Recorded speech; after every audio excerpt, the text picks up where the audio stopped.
All right. Good evening, everyone.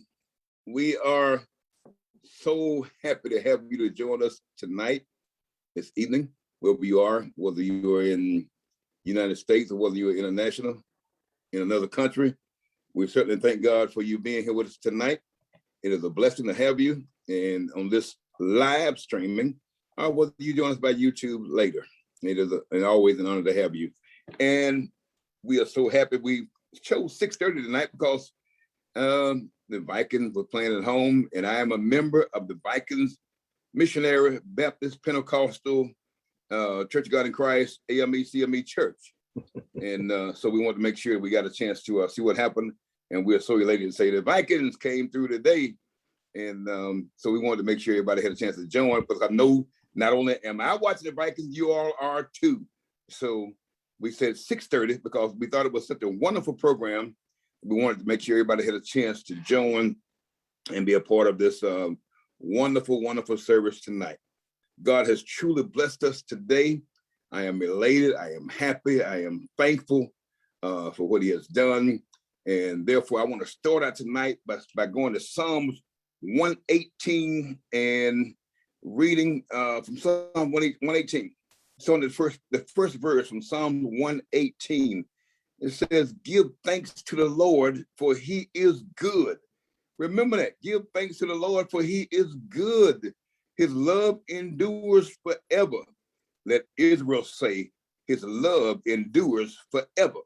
Let the house of Aaron say, his love endures forever. Let those who fear the Lord say, his love endures forever. And he shifts here. He said, in my anguish, I cried to the Lord, and he answered me by setting me free. Other translations say he answered me by setting me in a large place. Verse 6, the Lord is with me. I will not be afraid. And then he said, the reason why he wouldn't be afraid, because he said, what can man do to me? The Lord is with me. He is my helper. I will look in triumph. I will look in triumph. I will look in victory on my enemies. It is better to take refuge in the Lord than to trust in man. It is better to take refuge in the Lord than to trust in the princes. It's better to take refuge in the Lord than to trust in the princes. I love government. I love Joe Biden, what you're doing for us, but my trust is in God. Thank you, FTC, for the vaccine and all you're doing, but my trust is in God. That's why I place my trust in God. So we're happy to have you with us. Let us bow our heads in a word of prayer. God, we thank you for all you've done, for all we know you're going to do, what you're going to do tonight, and what you're doing in us and through us. Thank you for this ministry. Thank you for all those who are joining us. Be with us and keep us in your love. Keep us in your peace. In Jesus' name we pray. Amen. Again, I say we are honored to have you tonight, and we are honored to have you with us tonight. And I'm not saying this because he is my son, and then I can proudly say he is my son, in whom, as Jesus, as the Father said about the Son, he said, "This is my son in whom I am well pleased." So tonight we have, as a part of this ministry, Pearls of Living International, and this is our Pearls of Wisdom series. And notice I said Pearls of Living International. We are not just national, we are international. Thank God for the international ministry. People ask me, said, have you quit preaching? No. You retired, but I didn't quit preaching. And my ministry didn't stop. My ministry will never stop until I'm laid in the grave. My ministry will never stop. So this is my ministry. This is what I've been doing all the days of my life, ministry. So we just gave it the name of my mother, and it's been going on for the last few years, well, several years now, not just the last year, not just since I retired, but Pearls of Living been going for a while. We just increased the Pearls of Living International. This is the ministry, and it is an international ministry. For those that did not know, I've been to so many countries across the nation. A person who did not want to fly, who would not fly, I have flown all over the world, literally. And I'm looking forward, as soon as the borders open up, I'm looking forward to flying again all over the world and doing this international ministry. This is what God has laid on our heart to do. It's not just confined to a certain area, but it is an international ministry. So in this international ministry, it has taken hold. We had people from all over the country who call us and who talk about this ministry and how much they're learning from it and what they want us to do, what they want to see us do going forward. So I am honored to know that this thing is really, really catching on. So don't you think for 1 minute that Billy G. Russell is not anymore. He is probably going to be more than ever before. Matter of fact, I got a brand new CD coming out. Not CD, we don't call it CD anymore because it's not going to be 8 songs. Well, I may add some songs, but it's an EP. And trust me, got a song on this new EP that is probably the best song that out of all 7 CDs, it's the best song ever. Matter of fact, we got one of Kirk Franklin musician, the guitar player for Kirk Franklin, who playing on this CD. That's how good it is. And the minute you hear it, you're gonna say, I can't put this down. It's like your favorite sandwich or whatever. I can't put it down because it's just that good. And I thank God, I'm not bragging. Yes, I am, because it's just that good. I can't even put it down. So get ready. The new EP coming out, and the featured song on there is called Jesus is the Answer Every Time. It's coming out soon. We're putting the final touches on it.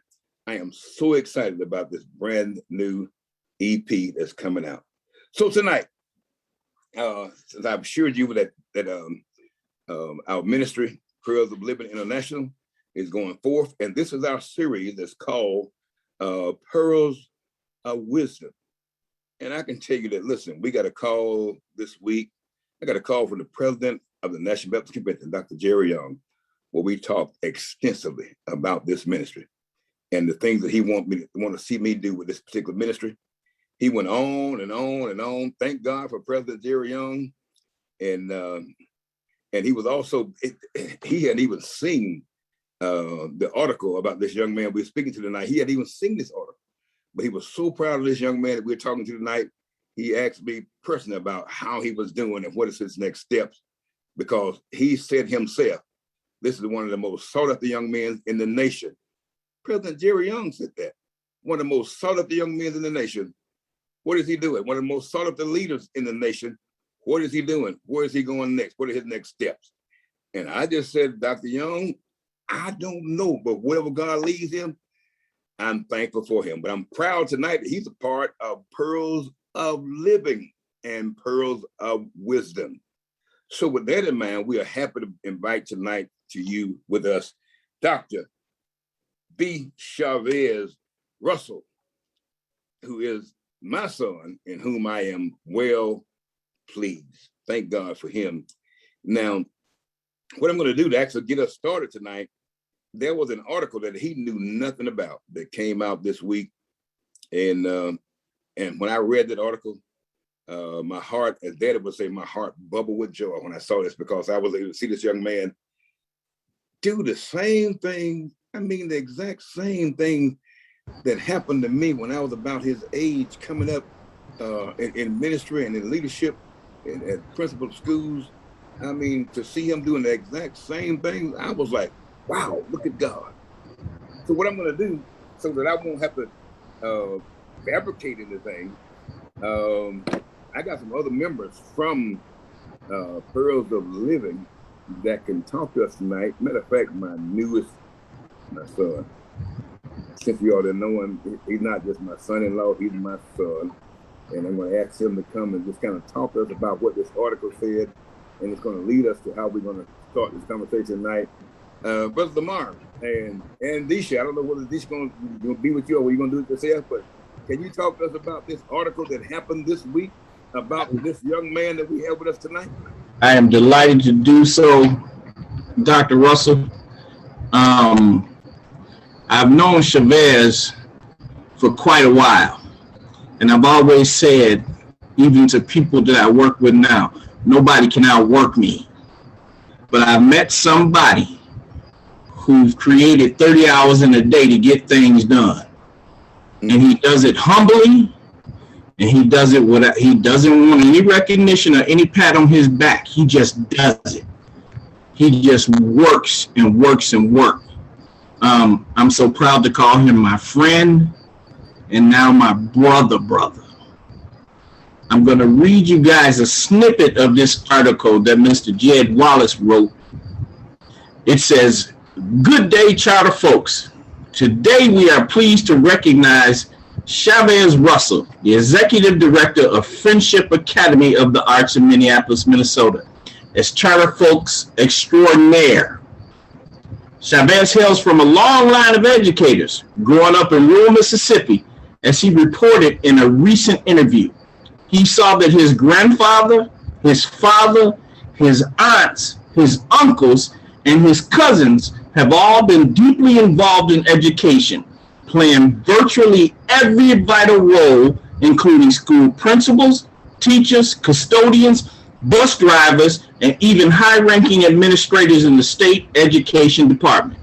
So it was natural that we recognized Charvez when we moved to Minnesota after getting his degree from Mississippi College. He was drawn to education as well, becoming a teacher in the Minneapolis public school system."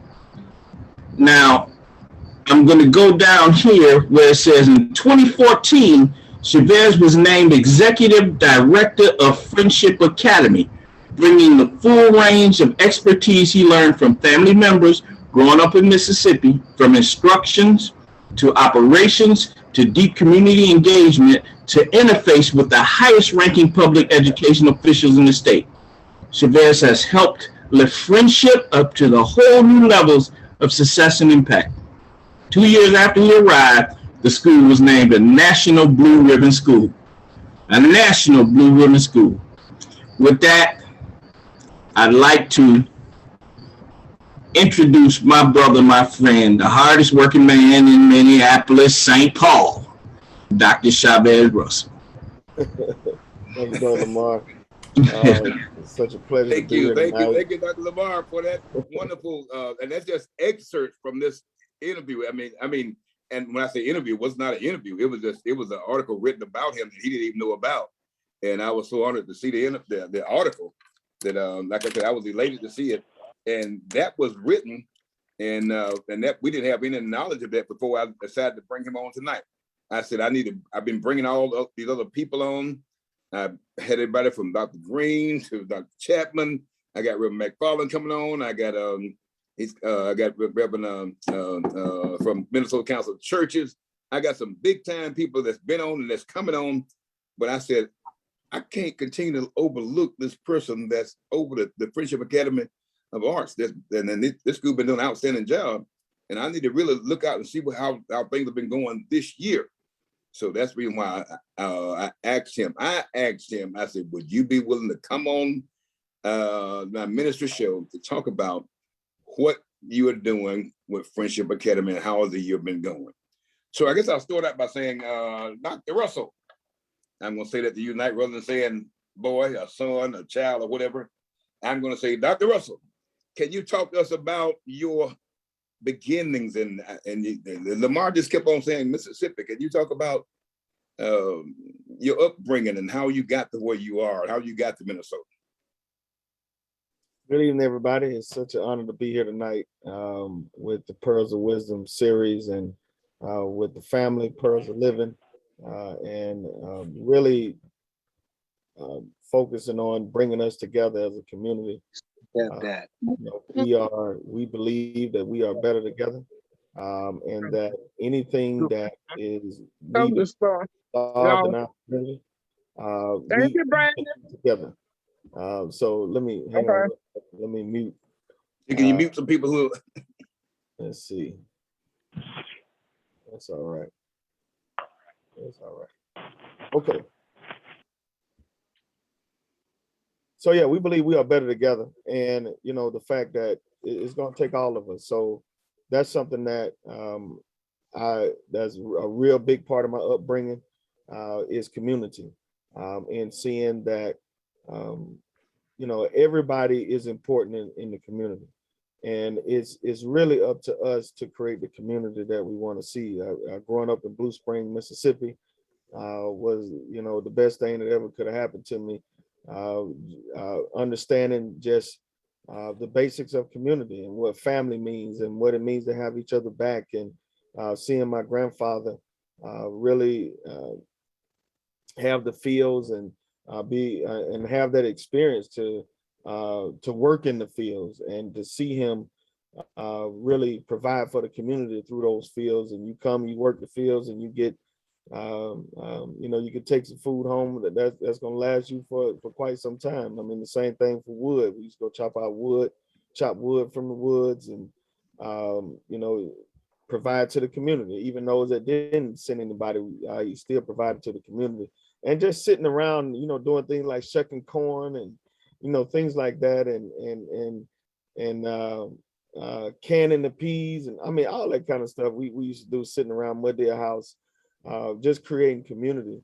And that's what really informed me in terms of education, because I used to sit around and listen to all these conversations. Like the article was saying, we had people in every area of education, from leadership to maintenance to classroom teachers, support. I mean, all kind of stuff. And to just hear those conversations about everything that was going on is what informed me now. So, I mean, it was only natural. I really originally was trying to run away from it. You know, I said, you know, it's something that everybody's doing, and I want to do something different. I want to be different. And that's, I went into college with that mindset, really thinking that I was going to medical school. I wasn't gonna teach. I wasn't gonna get into education. That's what everybody else doing. So I went into medical school. I mean, not medical school, but I majored in pre-med, biology pre-med. And by the time I got to my junior year, I did an internship at a hospital and realized that ain't the place for me. You know, I didn't feel that God had me to serve in the hospital. So I really one of your former members, Mr. Stanton, you know, reached out to him, and you know, the rest is history from that point, because he reached out to me and said they had a position open at a new program that they was doing in Canton Public Schools. I went to Mississippi College in Canton, Mississippi, and graduated biology. And then I started out in Canton Public Schools at alternative program. Started alternative program with kids that was at least 2 years behind. And I was a first year teacher. So I was like 21, 22, and I had some students 18, 19 years old that really was having a tough time, and where the traditional system didn't work for them. So the school district was trying to do something different to support them. And I was a part of it. I had to teach math. I had to take the students that was on a 3rd and 4th grade level up until a 9th grade level in 1 year. And we made a lot of improvements and a lot of gains, but that's where I found my love for education, when I actually done it for myself. You know, it's kind of, you know how we say, you got to have your own testimony. You got to experience God for yourself. Well, that was how I experienced education. I heard about it growing up, and really watching you as a principal for all those years, and the relationship that you had with students and the community, and all the great work that you did at East Marion, and just watching just the change and the impact, and that they not only had on the school and the school year, but the lives of the community. Is something that I was like, man, you know, I felt God calling me in that same direction. So when I got to Minnesota, I still trying to run away from it. Still wasn't sure that's what I want to do. And Dr. Nell Collier, Pastor Russell became Pastor Greater Friendship, so I naturally joined Greater Friendship. And Dr. Collier was the principal of City View at the time, and she hired me as a science teacher. You know, coming out of Mississippi, my first year up here. On that note, listen, they hired you as a science teacher, but what people don't know about you is that they hired you in Rochester. They Actually, did. you got offered in Rochester and Minneapolis at the same time. Yeah. Because I was in Rochester, you were staying with me in Rochester, and they hired you in Rochester, and the Lord led you to Minneapolis. But Yeah. you could have, and I talked to somebody just the other day that wondering where you are now, because they remembered that they had hired you in Rochester and you turned the job down and went to Minneapolis. But just before you answer that, something people don't know about you, and it just hit me. I had to ask the question why it hit me. Today at church, I told the group of people, I said, I was Dishan, Charvez, and Joe. I was their principal. I said, the toughest thing that happened to me is, back then at East Marion School, I was their principal, and then I could paddle students. And you Minneapolis people forget I said that, but I could actually paddle a student. I paddle a lot of students to keep them sending them home. But here it was. The biggest thing that happened to me, I had to paddle Disha. I paddled Disha because I had to treat her like everybody else. And that hurt me so bad I had to paddle her. But then I never paddled you, did I? But I think the biggest thing that happened between me and you was, people don't know, but you was a part of a national singing group that actually went to a national finals in Orlando, Florida. You was East Marion national singer with your quartet, and you all made it to the national finals. But before you got to the finals, you all sung a song at the Miss East Marion pageant. Miss Johnson had told me that we're gonna sing this song, but I didn't know you all were gonna sing this song by Boys and Men, I'll Make Love to You. And that song caused me so much problem. I think that was the biggest thing I had to deal with you in high school. Is that right? Yeah. Well, yeah, there's a lot of things you had to deal with me, but that was one of them. Where we had a singing group and we made national attention, and got to the point where we got second place. Like, I still living that down. We got second place. I was there. Y'all should have won. You should have won that in Orlando, Florida. But yeah, we sung for the Miss East Marion, and we didn't know any better. We Boys and Men was the group at the time, and we just thought it was just we was more focused on the harmony. We liked the harmony of the song and just the groove. Beautiful harmony. Yeah, wasn't even thinking about the words and everything like that, and the impact that it'll have. So appreciate you having our back. I had your back, but it was some folks up out there night crying like, "You let them sing that song." I said, "Well, yeah." I said, "Did you hear the humming of that song?" So what people don't know was I'm calling off other things they don't know about you. That actually, not only were you a star singer from all the way from junior high school through high school, but you was also a star football player at East Marion High School. And Coach Peters and all the coaches at East Marion got so mad with me because you was a 1,000-yard rusher, 9th grade year, 10th grade year, 11th grade year, and your 12th grade year. I pulled you out and took you to Meridian High School because God called me to pastor a church in Meridian, and you had to go to a new school, a new place. And I remember you were so upset with me, and the coaches, everybody was upset with me. But I said, but the Lord told me to do this. And somehow or another, we made it through that year, and you had to play a new position in a new place, make new friends, and you still became an outstanding player and had scholarship offers everywhere. But then something traumatic happened, and you had a knee injury that year. And that's how you ended up at Mississippi Baptist College. Notice I said Baptist College. People don't know that you had offers to everywhere from Alcorn to Jackson State, Alabama State, everywhere. But when you tore up your knee, people kind of fell off of you. Can you talk about the experience on what happened during that time? Yeah, I mean, it was definitely a transition for sure. I looked at it also as an opportunity to, play for one of the top teams in the state. And what came out of that is, yes, it was a tough experience to go from being recruited on that level to now from a Division I level down to Division III level. But I think that was the best thing that ever could have happened to me because of the humble route that God was taking me to. That right there, if that event wouldn't have happened, then I wouldn't be here right now. I can promise you that. If I didn't go to Mississippi College And it's a great college, and I had a great experience. I wouldn't be here right now. And I know that for sure, because God was taking me through something and he was pruning me. So that wasn't my path.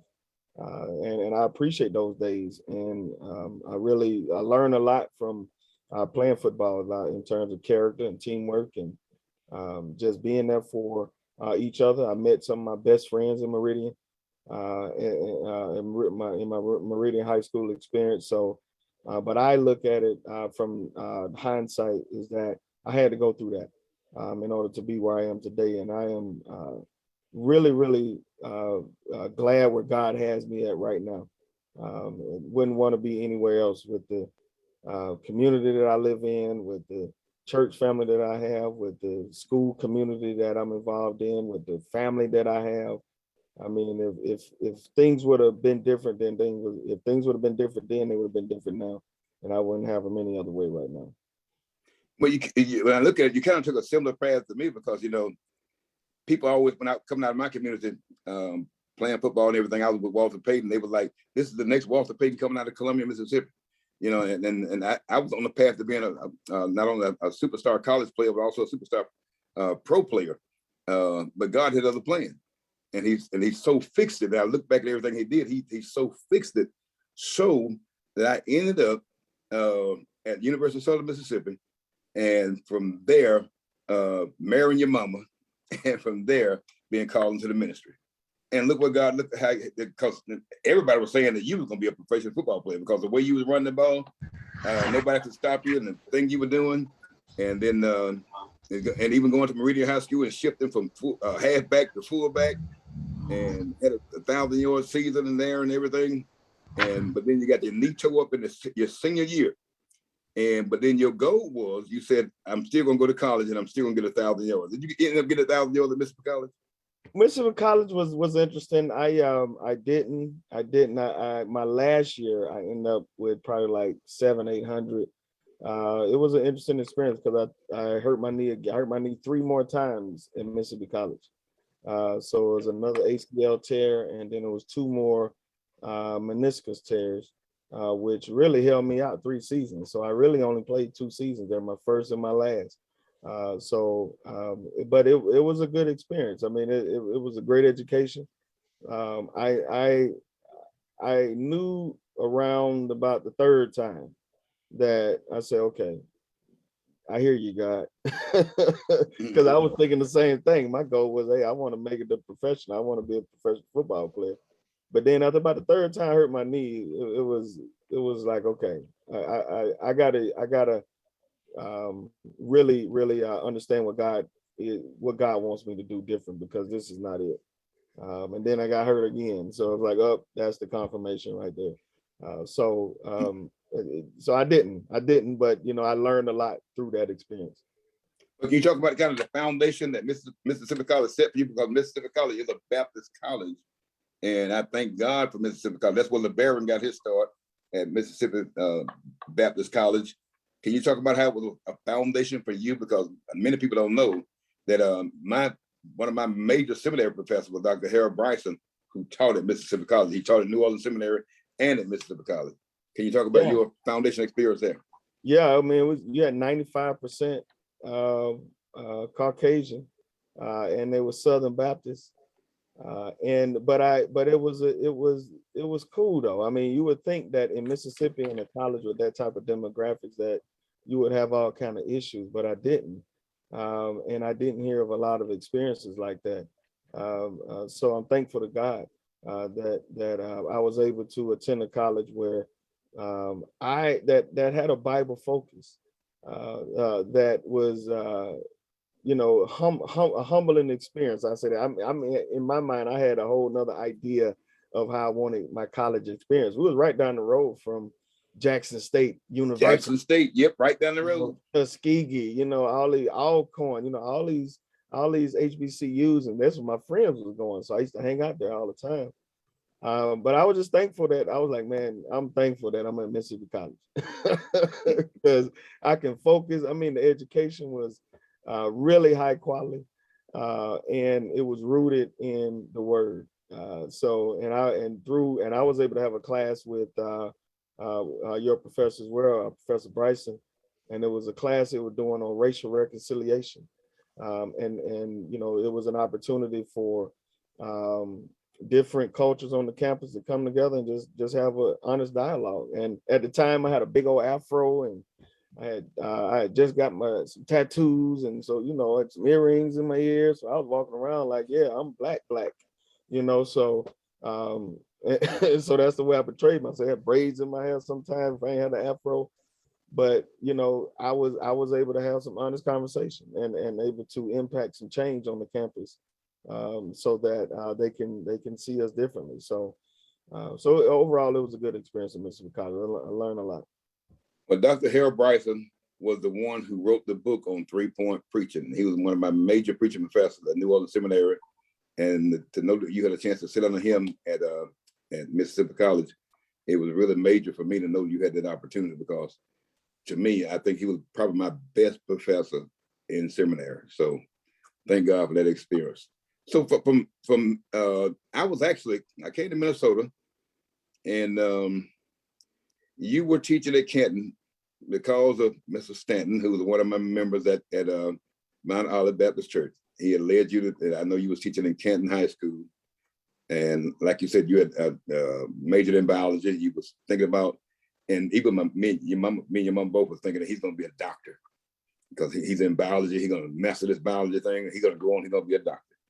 But then we came to Minnesota, and then I wouldn't want to be here, and I was trying to come back home. But then next thing I know, you talk about the Lord sent you to Minnesota to be with me. So can you talk about that experience? How the Lord guided you from Mississippi to Minnesota? I mean, and you end up coming up here in a was that a 1980 something Honda that I bought you, and then you came up here with everything you own to Rochester? It was actually a 97 Honda. It was a 90. It wasn't even 80. It was 97 Honda. 97 Honda Accord. But yeah, I mean, 300,000 miles. Yeah, so I mean, I was just trying to figure out what my next move was. I mean, trying to really understand what it is God would have me to do in my life. Like I said, I was at the point where, okay, it wasn't about sports anymore. It wasn't my career path at the time. I didn't want to change my major and all that kind of stuff. So now I'm like, okay, what's next? And I was praying, and I spent a lot of time with God. I got real close to God, even though I grew up in church. Around that time when I was out of the house from the college, while in college and after college, me and God became so close. I really got to know him myself during that time. So, we was having our conversation, and, I was really opening myself up, and I heard, just like I hear you right now, I need you to go to Minnesota to help your dad. Didn't have any context. I knew you had just came to Greater Friendship, and that's all I knew. I knew, y'all was already up here. I knew you was in the school system. I knew my mom was at Mayo Clinic. That's all I knew. I didn't know what I was coming up here for, but I did my research on Minneapolis, and I really like the artistic culture. I really like the diversity in the city, and a lot of other things that confirmed what God, the voice I was hearing. So just made a decision and left everything. Was really making some real good progress in the Canton School District. I mean, they hated to see me go, and in that community in Jackson, Mississippi. But I just knew that this is what God wanted me to do. And then, now you see the result. I mean, it's right. Like I said earlier, I mean, it's where you look at where you are right now. I mean, I ask people all the time, and is it working for you? I mean, and this has worked because God has directed me here for whatever, but that is the voice that I was following. And I'm happy that I was able to support the ministry of Greater Friendship during the time that you was here. I was able to support Minnesota State Baptist Convention and help your vision come to life. So I look at that, and I was able to meet my family, my wife. I mean, it's like the perfect person for me. Don't know if I'd have found her in Mississippi or wherever else I would have been my kid. It's so amazing. I get a chance to see my sister-in-law, my sister Tanisha, and Lamar, and it's so amazing. So you know that this what God wanted, this is what God wanted me to be. So I'm happy that I was Well, obedient. speaking of that, what God wants you to be, I want to congratulate you on doing our 8 years as that I was serving as president of the State Baptist Convention. We did some major things that people may not realize. We did a CD, a full live CD with the adult choir. But then going downtown to that theater with those young people, probably one of the biggest accomplishments that we ever made. And many people don't even realize how big that was. But that would be an experience that young people will never, ever forget. And I want to say that the Minnesota State Baptist Convention, proud of what you were able to do for us. And I don't know what you're going to do going forward, but that was a very, very great, prideful moment. And it's one that I don't think can be repeated. I'll just put it out there like that. You did an outstanding job. So I want to appreciate you. So any thoughts about those projects you were able to do with the State Baptist Convention and knowing that God sent you here to do that? Well, it's really about just understanding leadership. I mean, you did it. I didn't do it. You did it. Yeah, but it really comes down to, your vision. You said I would like the choir to do. I cast a vision. a live recording or a project. So I got the team together and, said, this is what President Russell, the challenge he has put up on the music department, and had a great team to step up, and a great team of writers and producers and musicians, and Steve Daniels just did an awesome job, and we made it happen, and same thing for the Treasures Project. We really wanted to, what we need to focus on is our youth, and that was the idea. Because we have to, in my sermon today, I talked about do our kids know? Have they heard about the goodness of the Lord? Have they heard us talk about it? Have they heard us give our testimony? Do they know our story? Our own kids in our house, and that's what that project was all about. Is trying to bring a community of youth together, and match them up with some of the best producers and writers, and put them in the best venue that we possibly could find to give them an experience and never forgetting. We was able to do that. The same thing with the National Baptist Convention. We was charged to put on a musical, but we can't just do, we the city of music, so we can't just do it any old kind of way. So we had a team to step up and do something different in terms of a production. We didn't just do a concert, we did a production for the National Baptist Convention musical. So it's really just, and in that just helped me discover a lot about myself. I really enjoy, bringing visions to life, and project management. I didn't even know I could do it until, the charge was put out there. So it's like, man, I can do that too. So well, listen, kind of cool. Now we got your project coming out. Major things. Yeah, we got the Russells. That will never ever be forgotten by the State Baptist Convention, by the people of Minnesota. Pulling off that adult CD, pulling off that youth CD, and pulling off that musical at the National Baptist Convention. And right now, it's still rated as the #1 musical ever in the National Baptist Convention. And Minnesota State Baptist Convention did that. And notice I said the #1 music ever, #1 musical ever, and the best seller of CDs and stuff afterward. That's what's happening, still happening with that musical that we pull off there in the convention center in Minneapolis. And thank God for that. It will shall never, ever be forgotten. So thank you for that. Thank you and your team for pulling that off. Y'all made a vision come to life. So I know, listen, we could talk all night about the accomplishments, and we still wouldn't cover everything, because I got a lot of things going on in my mind right now about us coming up and what we were able to do together, from the school system to various churches, because you've been there with me at every church. You've seen Paul at his churches. You heard all Paul's sermons, and you still listen to Paul's sermons. You watch his preaching, you watch his styles. So I know your style is between me and Paul, and you're still developing. So thank you for that, for listening to him, and appreciating the work of my dad, and appreciating appreciated me and other preachers like Reverend Chapman and Reverend McFarland, all these preachers you have out or coming up over the years. But now, like I said, we can go on about that. But educationally, when I had a chance to go with you to Washington, D.C., when Friendship Academy became a Blue Ribbon School, and your mom and I had a chance to go with you to receive that award. Miss Carrier and others were there. It was just a tremendous experience. And we had a chance to go to the African American Museum. That was probably one of the best experiences. The only thing bad about that experience when we went there was Trump got elected that night. On the way back, we was on the plane coming back home. Donald Trump got elected. I was like, he just put a damper, poured water on everything we've been through that day. But it was a wonderful experience to go to DC. And can you talk about that Blue Ribbon School experience and what the schools are like now and your philosophy of education? I don't know, it may take you the rest of the night to do that. Can you just talk about that, how Friendship Academy got to that point and what's the message going forward and what is it like right now, today? Because my grandkids in that school, so I want to know what it's like. Oh man, I tell you what, I can talk about Friendship Academy for a really long time. But I want to share my screen right now. I'm gonna try to be as succinct as possible to make it within the time. But this is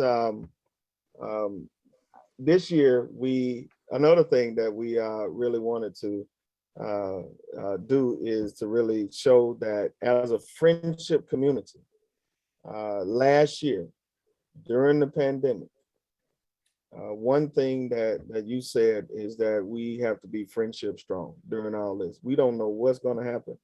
We don't know what tomorrow's going to bring. We have never experienced this, but one thing that we do know is that we can be strong in the Lord. So, and then one thing we do know is that we're going to keep being friendship. So let's be friendship strong. So last year, the school adopted the same theme for the year. So this year, we looked at, man, you know, we made it through last year. We made it through the most difficult year that anyone in education could have, and we're still here. And guess what? Because we're still here, that means we're stronger.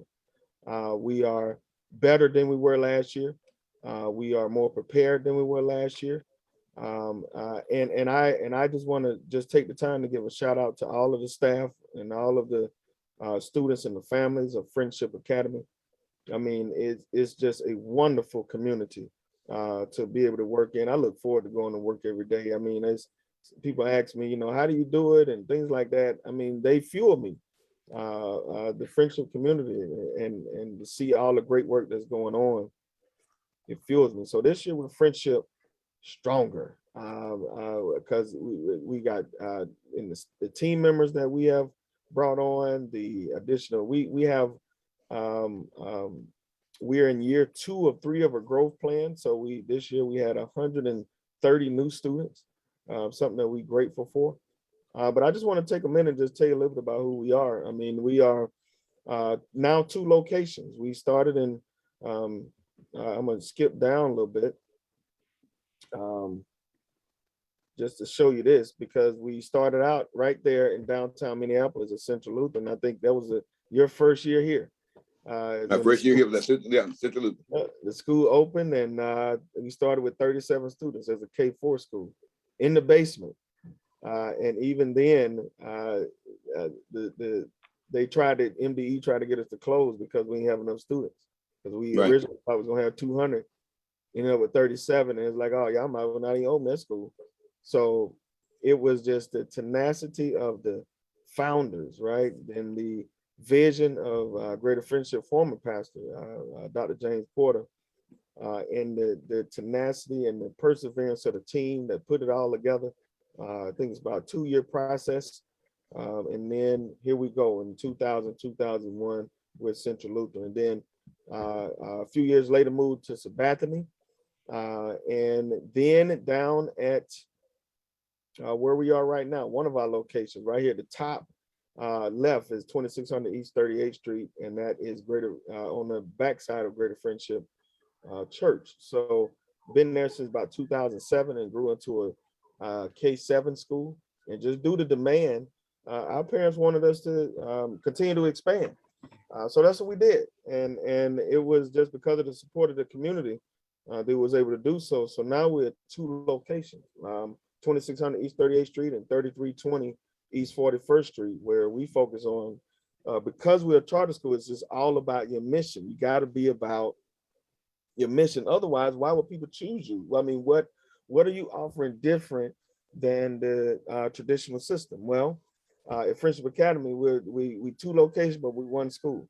So that means we got 1 mission, we got 1 vision, we got 1 set of beliefs, and that is to educate children to be confident, competent, and creative. Confident talks about building their confidence in themselves. We as a people have been marginalized to the point to believe that we're less than who we are.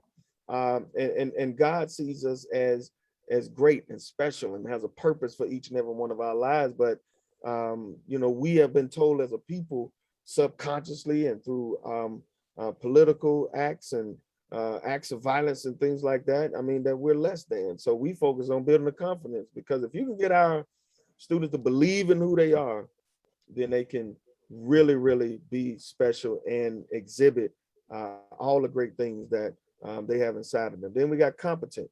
I know how people feel about standardized tests and things like that, but the reality is the state of Minnesota put together standards for each grade, because they're like, okay, in order for us to continue to be a great state, which I'm proud to be in Minnesota, then this is what our students need to learn in every grade.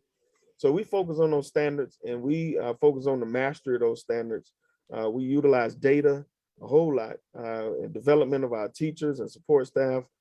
We focus a lot on that to build a competence, and then creative. So this, when it first started, it was all about learning by doing, right? When the founders thought about being creative, it was about learning by doing projects that's related to your learning. That way it stamps it so you're able to retain it better. And to have the opportunity to explore the different arts that's around the city, because to be such an artistic city in Minneapolis, and to have our kids not have access to it just wasn't making sense. And we are artistic by nature. So we wanted to make that connection with the arts community to our students. Now it's more about, in addition to that, it's more about a mindset, okay? Because what employers have said they need right now is people that will innovate, problem solvers, people that will bring ideas to them. Is right now the way the labor force is. Employees don't want, would rather not have people that have to tell something to do every time. They want people that's going to take initiative, and leaders and things like that. So that's what a creative mindset is. It creates the next level of leaders in our community, and those that are able to not only function in a job market, but being an entrepreneur. You got to have a creative mindset to figure out, okay, how can I build an audience? How can I present my idea? How can I make my customer experience better? All these things that you have to ask yourself, it takes a creative mindset. And if you look at our vision down here, it's all about the whole child. And what I'm proud to say is that this was developed back in 2016, well, about 2017. But now the state of Minnesota has now released their Due North plan that focuses on the whole child. Now, and our vision is empowering scholars to be lifelong leaders, learners, and look at this, develop the whole child socially, emotionally, academically, and artistically. Now I want to show you this right here. And this is what I want to really relate this to being better together. This is our model right here. We call it the whole child model. And it is held up by 5 basic pillars.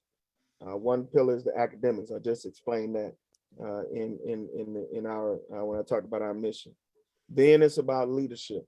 Okay, we teach the 7 habits of highly effective people from kindergarten to 8th grade. That's our character education.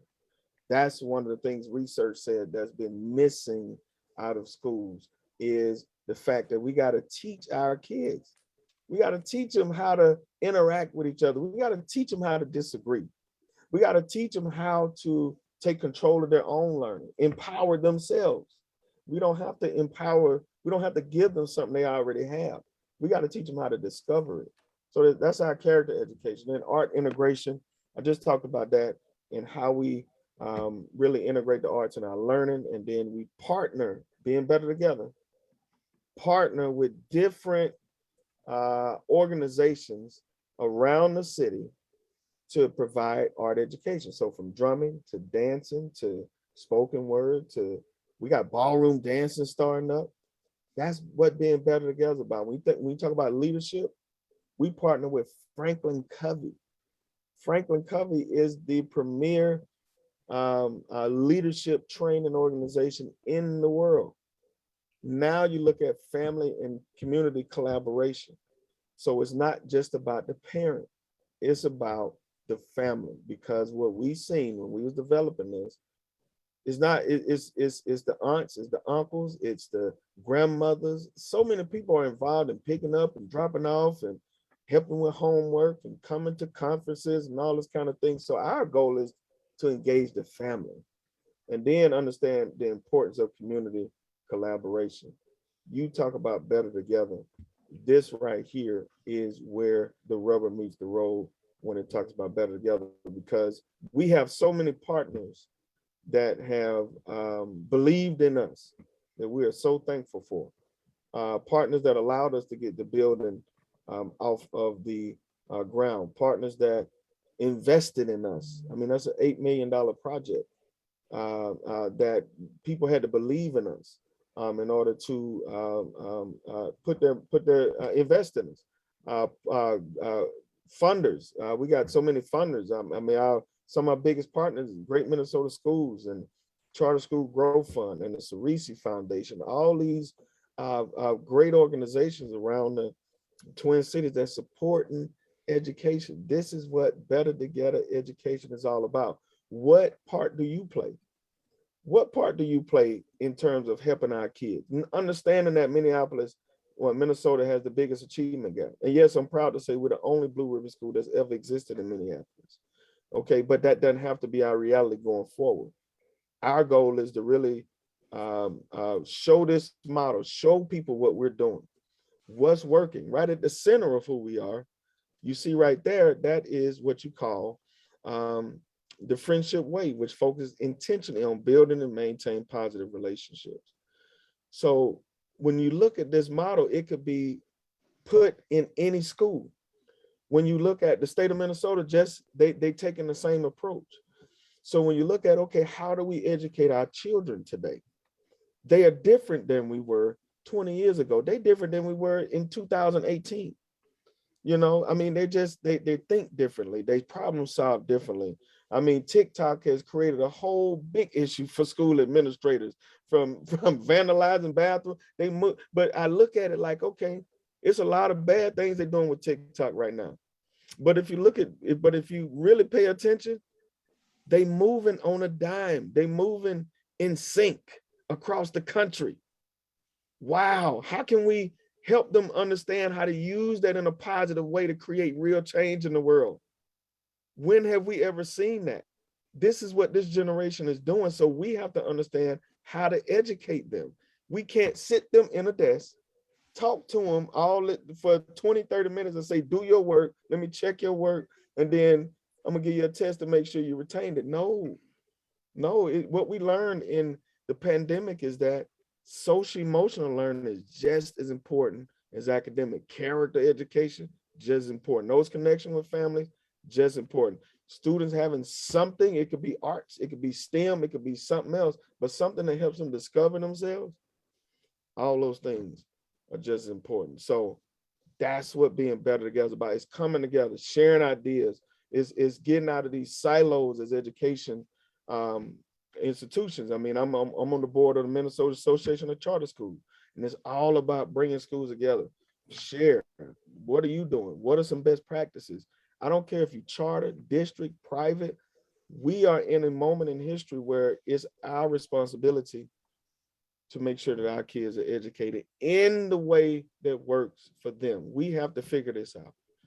So I can go on and on, but we only got 6 minutes.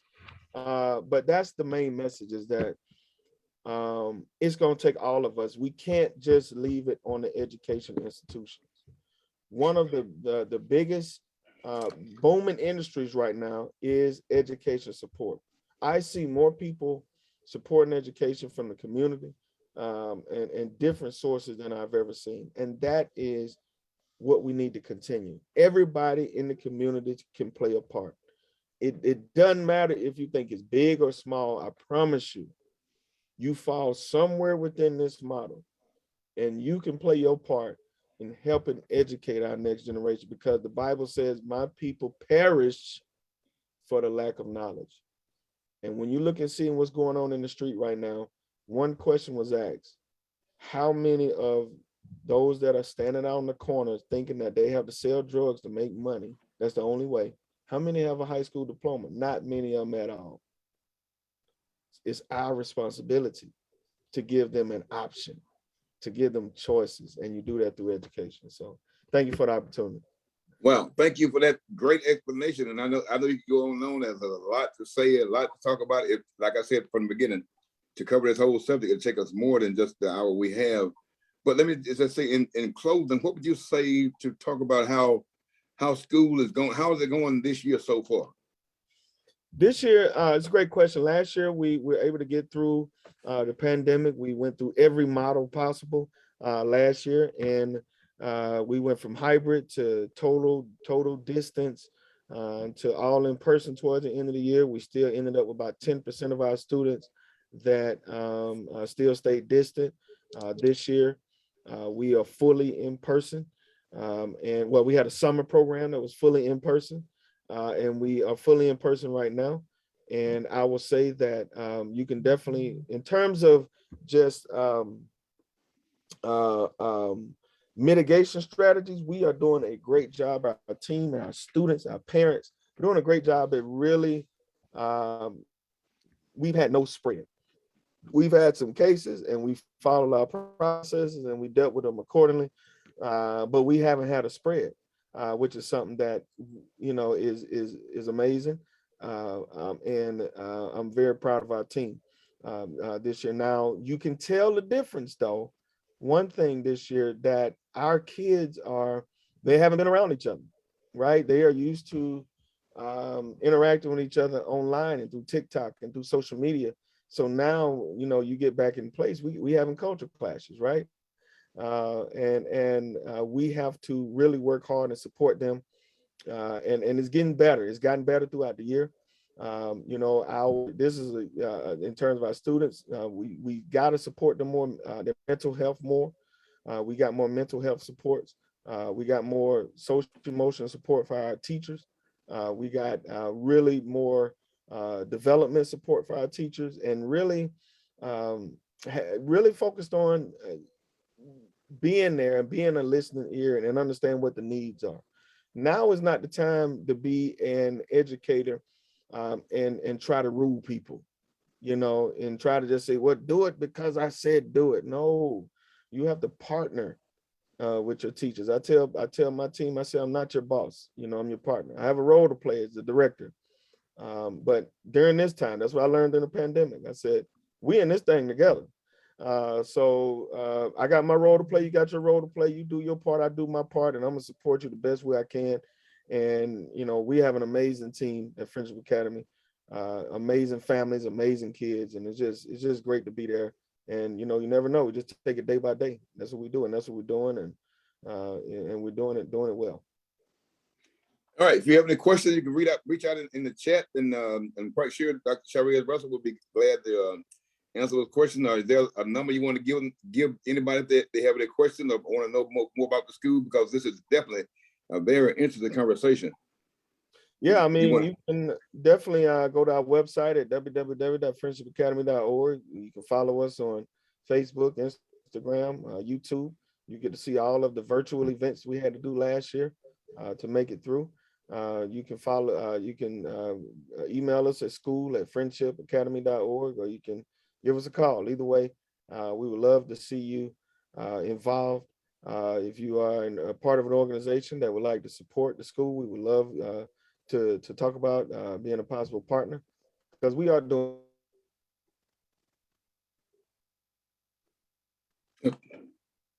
Did they cut us off?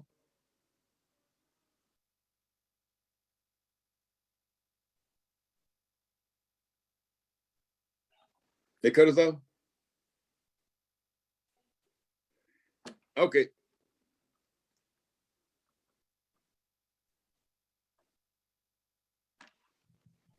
I think we're still live, but the recording, the Zoom recording has stopped as far as I can tell. But we'll stop right there and we'll see you all next week. Next week we have Reverend Curtis DeYoung, who is the CEO of Minneapolis Council of Churches, has written 2 books and other great, wonderful things. He will be with us next week, and we'll be back to our normal hour at 6 o'clock next week with Reverend Curtis DeYoung. Until then, we will see you. God bless.